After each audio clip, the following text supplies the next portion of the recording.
The views expressed in this program do not necessarily reflect those of this station. Welcome to Insights into Northeast Michigan, a WBKB News public affairs program. Insights deals with the issues affecting those in the community as well as Northeast Michigan and the state. And now, Insights into Northeast Michigan.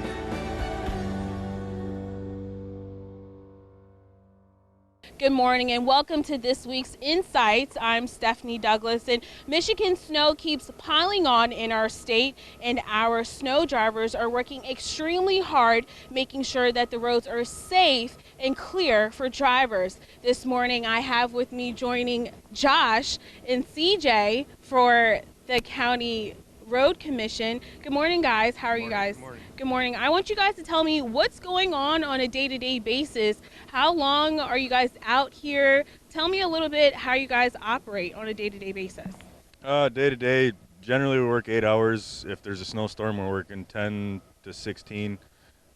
Sometimes we get called in at 2 in the morning, 3 in the morning. Sometimes we work till midnight. Kind of all depends on what the snow dictates. And CJ, how long have you guys been working here? I've been here just over 2 years now.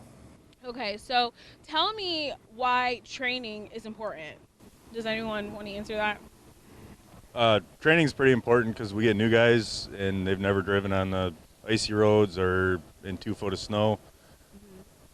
Okay. And so how long are you guys out here plowing certain areas? And sometimes do you guys even have to replow areas?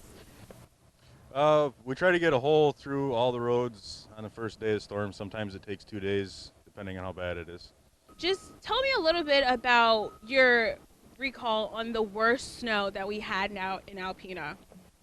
Since I've been here, April of 2017, we got quite a bit of snow, a lot of blowing and drifting. Took us 3 to 4 days to get everything opened up, cleaned up, widened out. The drifts, they were a lot of work. How much snow did you guys have that year? I think we got around 20 inches somewhere, give or take. It was just the wind that really pushed it around on that particular storm. When you guys have severe snow storms like that, how many guys are out on the road? Full crew, right around 20 guys. They're out. Okay. And what would you say, CJ, is the primary goal of the County Road Commission? The safety of the public is the first concern, getting the roads cleared so everybody can be safe. Okay. And when you guys are out on the roads, tell me, what do you guys have to watch for? Because there's always objects in the roads. You never know if they're kids. Do you guys have any procedures that you have to follow when you're plowing the roads? A lot of safety concerns to watch out for. You have to watch out for abandoned cars, objects in the road. Kids playing in the ditches. They love, on snow days, they love to play in the ditches, play on the hills, the snow piles. You got to watch out for that. Cars that are in the ditch spun out. A lot of safety concerns on the road. You got to be watching out all the time. So now let's talk about salt. How much salt and what type of salt do these trucks carry? Our trucks carry a dry salt. On our tandems, we're having about 16 ton. On our singles, 10 to 12 ton. And so you said we're using dry salt. So I guess my next question is, what do you want the public, from each of you guys, what do you want the public to know? Tips or procedures when you're out on the road, when you're plowing, what do you want drivers and the public to know? Biggest thing is stay back. When we're up at an intersection, you don't know if we're going to back up. We have a lot of blind spots. We can't see vehicles when they're right behind us, and you need to stay back close to 500 feet. When we're plowing the intersections out, definitely, like as Josh said, stay back, give us some room to work around. Don't crowd the plow. And then also, when we come by, there's a good chance we're coming back by in a little while. So give us a chance to get the road cleared out and get it widened before you start shoveling to save a lot of stress on yourself and us also. Okay, so tell me how you guys start to prepare for these type of conditions when the snow is arriving. So when the storm's coming, usually we'll get the trucks prepped up, get them greased, ready to go, check all the fluids, make sure the blades are in proper condition, get all the trucks ready to go, and the equipment, make sure it's up to for the storm coming up. Other than that, we just make sure that we got salt in the barn. We usually stockpile that in the fall. Right now, behind us, they're mixing sand and salt. That way we can put that on our country roads, on the gravels, and some of the pavements. How long does it take to fill some of these trucks? Less than 2 minutes to fill a truck. It doesn't take long at all. Well, guys, I know it's been cold out here, but I thank you so much for giving me this interview. We're going to be back with more information on how to stay safe during these winter seasons.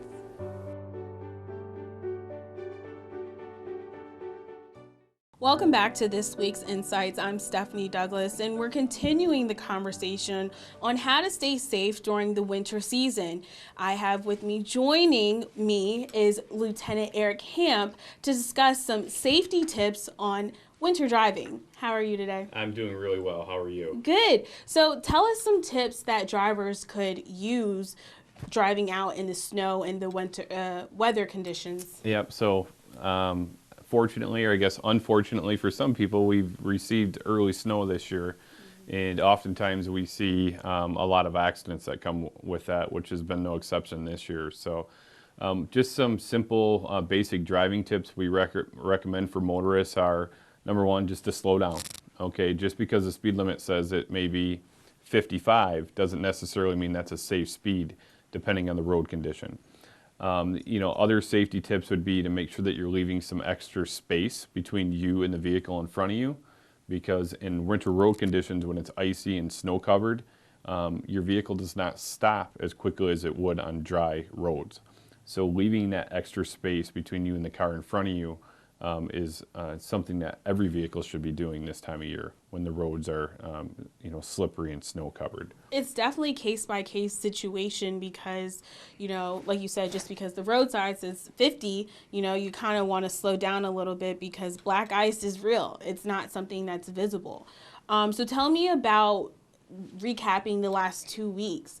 It's an increase of car accident calls that come through during this year. So tell me, just dating back 2 weeks ago when the snow started, how many has the police department responded to, and what things have you guys seen? This year we've seen snow starting a little bit earlier. I don't believe we've had snow on the ground for deer season in quite a few years. So we've definitely seen an uptick in the amount of accidents that have been occurring, both within the city and the county of Alpena. So fortunately, at least within the city, no major traffic accidents resulting in injuries. However, we've definitely handled a pretty steady dose of car accidents, what we call just property damage accidents where nobody is hurt, but there's damage to vehicles. So, I don't have the number in front of me how many we've handled, but, with the recent snowstorm that we had, it was a pretty steady calls of accidents throughout the day. Okay. And now, so I'm going to flip this a little bit on you because we're talking about drivers and tips and how to stay safe and what they should do as procedures while driving in the snow. But let's talk about law enforcement. When you guys are responding to calls, I know that the same advice that you're giving us, you guys have to follow as well. So, but you also have a response time to follow to. So what are you guys doing to stay safe and driving conditions, like how to drive in the snow? Right, so it applies to law enforcement too. We have to be driving, safely with due care and caution as well. So, we'll activate our lights and sirens if needed. Typically our response time may be a little bit slower because it's going to take us longer to get to the accident. Do you inform the public about that? And how slow? Okay, so tell me, I guess, the average response time. Yeah, our response time how it goes down. Our response time in the city of Alpena is very quick. Okay. We're typically on a call within less than a minute. It just kind of depends on where you're at in the city, but it's a relatively small area. And we're fortunate enough that we have people working 24 hours a day, 7 days a week, 365 days a year. So we always have somebody who's ready to respond to the call. Mm-hmm. And we're also fortunate that we have our own ambulance service that works in the same building as us. So if there is paramedics needed, we have paramedics who are always on staff who are working and are responding as well. And oftentimes, if they don't beat us to the call, they're right behind us. Sure. So now tell me how it can be delayed a little bit because of the weather conditions. Yeah, so it does. It's no different than the citizens driving. It slows us down. We have to slow down. We don't do anybody any good if we don't get to the call safely. So if something happens to the officer responding to the call, now we've just created 2 times the mess, right? And we don't want that to happen. So our guys know to slow down and obviously adjust their driving habits according to the weather and the road conditions. So explain to me additional driving tips that drivers would need to know driving in the snow condition. Sure. So a very common one that we often see people in violation of is not turning their headlights on. So for example, right now it's lunchtime. It's obviously daylight out. However, if it was snowing heavy, the visibility is not what it normally would be on a clear day, right? So what happens is citizens often have their headlights on the automatic setting, and oftentimes the car doesn't sense that it needs to turn the headlights on. So folks think that their headlights are activated, although they're actually not. So we just ask that folks, when it is daylight out, and certainly you need to have your headlights on to warn other motorists that you are on the roadway, is that you make sure that your headlights are on. You may need to simply just turn your automatic headlight switch to standard setting where it's just activated manually instead of automatically. Okay. Some other tips would be making sure that you're cleaning off your windshield. We've all seen it. You get up to the stoplight and you got somebody looking through a hole about that big on their windshield. That's not safe, and it's also it's a violation of the traffic laws. Okay, you have to make sure that you have a clear vision. That would be a vision obstruction. You have to start your car up and make sure that you're scraping it off. Make sure that your headlights and your brake lights and your windows are all clear of snow and debris. So I guess we should tell drivers to give about 20 to 30 minutes of starting the car.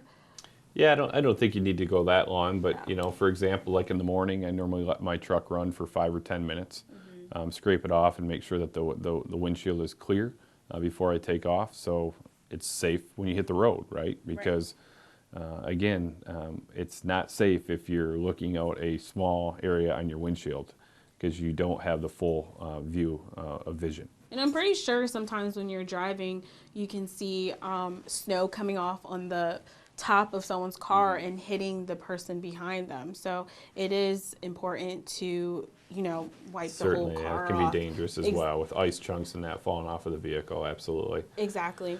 So I wanted to ask some additional questions, but before I ask that, can you provide us a little bit with more tips on what the public should do? Sure. Just some maintenance tips.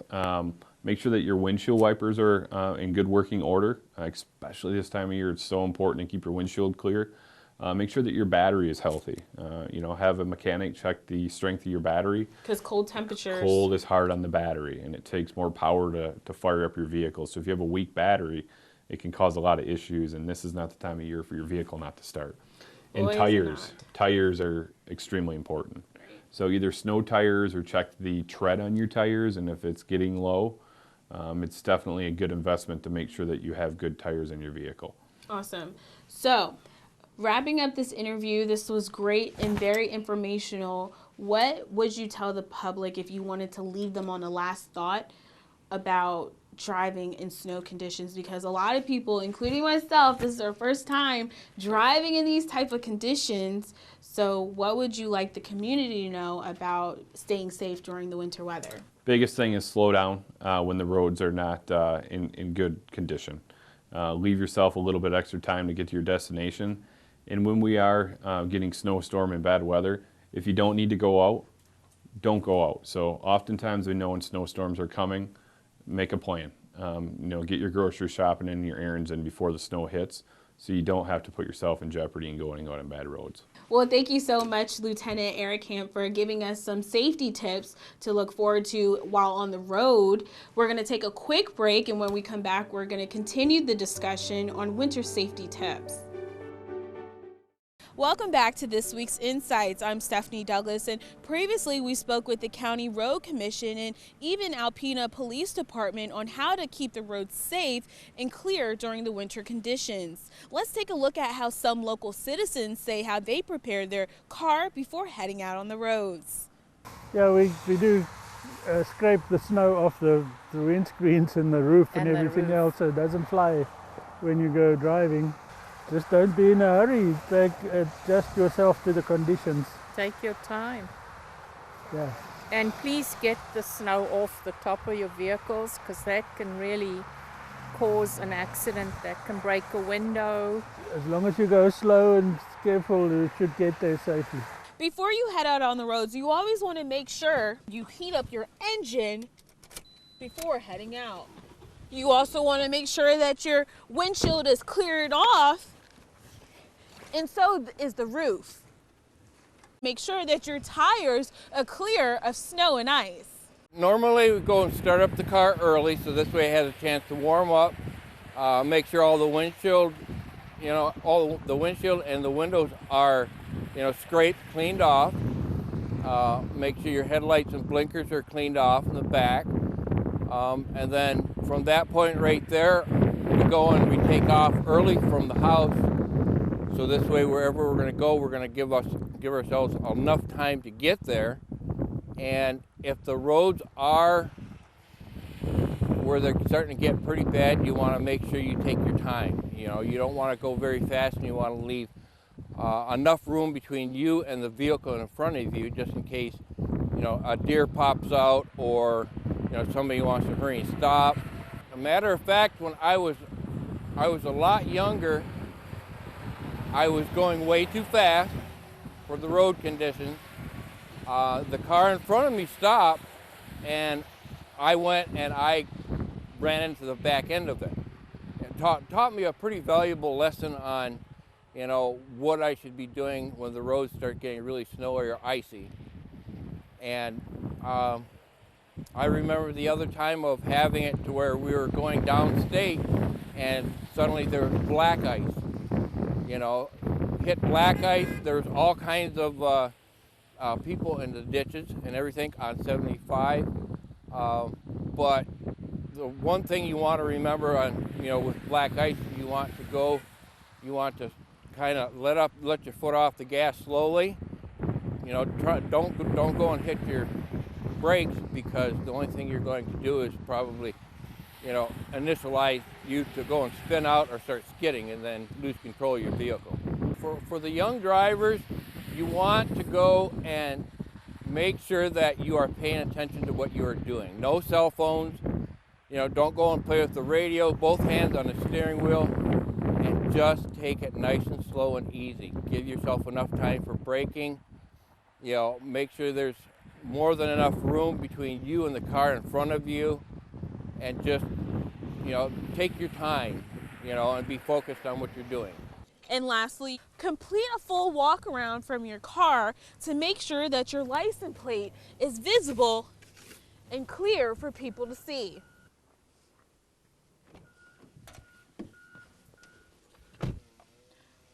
Now that your vehicle has been completely cleared off, check your mirrors. Remember to drive slow and stay safe. Until next time, I'm Stephanie Douglas on Insights. Insights into Northeast Michigan is produced by WBKB News. If you have any comments, suggestions, or topics you would like to see on a future show, please email WBKB News. This has been a production of Thunder Bay Broadcasting Corporation. All rights reserved.